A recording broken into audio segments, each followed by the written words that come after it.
Olá, boa tarde. Eu me chamo Alberto, sou pós-graduado em neuropsicologia, minha especialidade é dependência química e eu estou aqui hoje com esse vídeo para falar para vocês sobre tratamento com ibogaína, tá? Qual o objetivo principal do tratamento com ibogaína? Eu sei que vocês já leram inúmeras coisas, vocês já viram várias coisas na internet, mas eu vou tentar aqui de uma forma mais simples e objetiva explicar para vocês como funciona esse tratamento. O objetivo principal da ibogaína é equilibrar a produção de neurotransmissores no sistema nervoso central.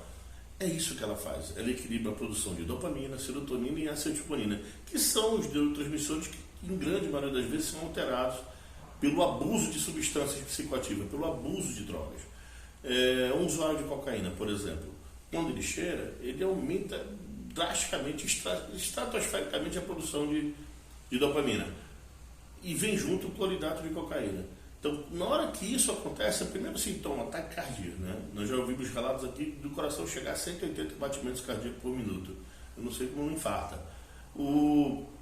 E a partir daí, o excesso de dopamina, porque o cloridato de cocaína não faz com que o sistema nervoso não consiga fazer a recaptação desse excesso de dopamina, vai fazer com que a pessoa escute coisas, veja coisas, fique num buraco de uma fechadura, numa festa de porta, que a pessoa entra em pânico, não tem ereção, porque ele está extremamente prazeroso.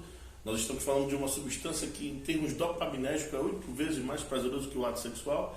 Então, não adianta uma esposa chegar pro marido, pro filho, e falar: você vai me trocar por droga, ou a mãe, troca fácil. Você não chega nem perto, em relação a uma alteração que existe no sistema nervoso central, no sistema dopaminérgico. Então, ao passar por tudo isso, ao passar por todos esses sintomas, a família, quando percebe esse movimento, assusta, né? Oh, meu filho está ficando louco, meu filho está ficando esquizofrênico, a gente mais escuta, né? Diagnósticos até errôneos, assim, que não se fecha diagnóstico de determinadas patologias com a pessoa tendo um abuso de uma substância química, né? Então fica muito difícil fechar diagnóstico. Então, a família corre para o psiquiatra. O psiquiatra, o que ele vai fazer? Ele percebe que a pessoa está usando droga. Então ele vai tentar modular. Ele vai entrar com um antidepressivo, um ansiolítico, um antipsicótico ou qualquer outro tipo de estabilizador de humor, um ácido valproico. Ele vai tentar fazer uma modulação. Na maioria das vezes, quando o dependente químico descobre Rivotril, diazepam, prazolam, lexotan, fica pior. Porque ele aumenta o padrão de consumo e faz superdosagens de medicações. E a partir daí usa mais droga e usa mais remédio, né? Eu já vi gente aqui que, quando chegam para mim e falam assim: Alberto, eu tomo Rivotril para dormir. Aí eu já me assusto, porque eu sei que essa pessoa está fazendo superdosagem, né? Um ansiolítico que é para trabalhar ansiedade e pânico acaba se tornando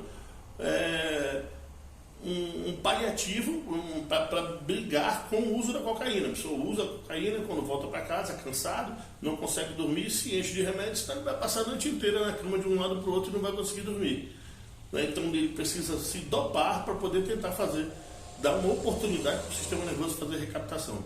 E a partir daí isso vai se habituando, se condicionando no sistema nervoso. Então leva em média 1 ano e meio, 2 anos para voltar à normalidade. O usuário recai antes, é muito difícil se manter em propósito de recuperação. É nesse ponto que a ibogaína entra. A ibogaína entra como um tratamento seguro, eficaz, né? Tem muita gente que fala que ibogaína não tem estudo científico, tem mais de 80 artigos científicos no mundo e 4 nacionais. E em 2014 saiu da Unifesp, onde fala em pesquisa que 72% dos usuários daquela pesquisa que fizeram o tratamento entraram em recuperação. Saiu um agora da Universidade Federal do Rio de Janeiro, tem um da Universidade de Brasília. Então, tem artigos científicos sim que comprovam a eficácia do tratamento, que para mim, na atualidade, é o melhor, né? Não existe outro agora. Então, que alguém puder me ajudar, que me fale de outro. Mas o objetivo principal da ibogaína ela consegue equilibrar, ela produz um neurotransmissor chamado noribogaína no sistema nervoso, que consegue equilibrar a produção desses neurotransmissores, desses receptores, entendeu? Ainda assim, ela consegue, se vocês olharem os artigos científicos, ela produz uma proteína, uma enzima chamada GDNF, que tem por função maior, quando ela aumenta a produção desse GDNF, ela consegue restaurar ações dopaminérgicas, então restaurar conexões dopaminérgicas. Desta forma, a pessoa consegue, após o tratamento, praticamente chegar à extinção a zero, fissura e compulsão, que é físico. Não estou falando de da parte psicológica, da parte comportamental, estou falando em relação à fissura e compulsão, aquele primeiro impulso que a pessoa não vai criando condicionamentos. Por exemplo, eu já atendi pacientes que chegam para mim e falam: pô, Alberto, só de esfriar o tempo a minha mente faz assim, nossa, um tirinho nesse frio, né, e sai correndo atrás de droga. Então, impulso, pegou dinheiro na mão, impulso, 5, 6 horas da tarde. Tem paciente que pensou em sexo, já pensa em droga. Então, esses condicionamentos ficam muito mais fácil de tratar pós-ibogaína, porque o corpo não vai responder mais de forma violenta àquela estimulação.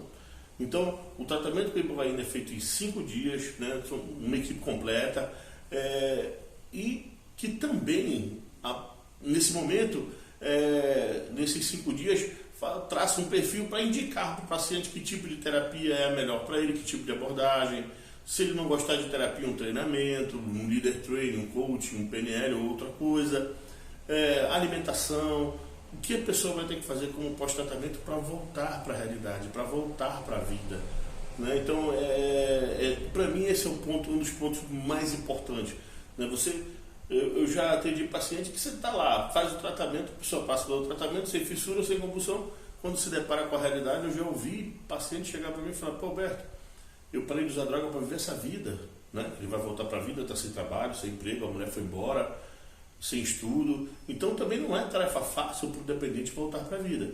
E nesse ponto a gente vai dar um suporte, ele vai ter um suporte com a gente durante um ano, tá? Então são 2 fatores. Primeiro, parar o uso, né? Fissura e compulsão. Depois, determinar que tipo de pós-tratamento é o mais adequado para cada tipo de paciente, tá bom?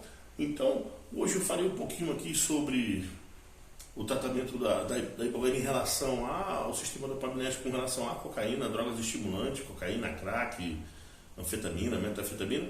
E nos próximos vídeos eu vou aqui falar um pouquinho sobre o usuário de maconha, o fármaco dependente, vou falar sobre codependência, sobre esse transtorno emocional, vou falar sobre inúmeras assim, vamos dizer assim, eventos e situações que a gente possa estar discutindo um pouquinho, ouvindo um pouquinho, aprendendo juntos, para tentar utilizar isso em relação a ajudar aquela pessoa que ainda sofre no uso. Beleza? Uma boa tarde para vocês, fiquem com Deus.